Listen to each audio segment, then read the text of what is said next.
So with both ball joints tightened to the center link, this has no rotation, which is incorrect. The wrench is just a little slopness. So the right way to do this is to loosen one ball joint, pivot it all the way in the other direction, keep this one pivoted all the way in that direction, tighten the jam nut back up,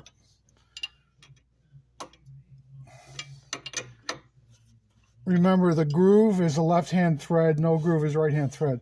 When you have these adjusted correctly, you'll get rotation like that. That's what you need.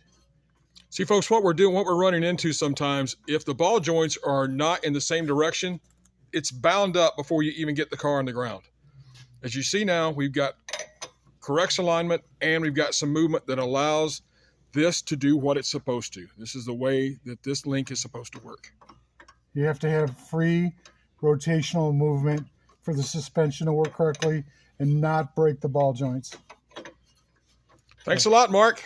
Everybody have a great day. If you have any questions, please comment or call.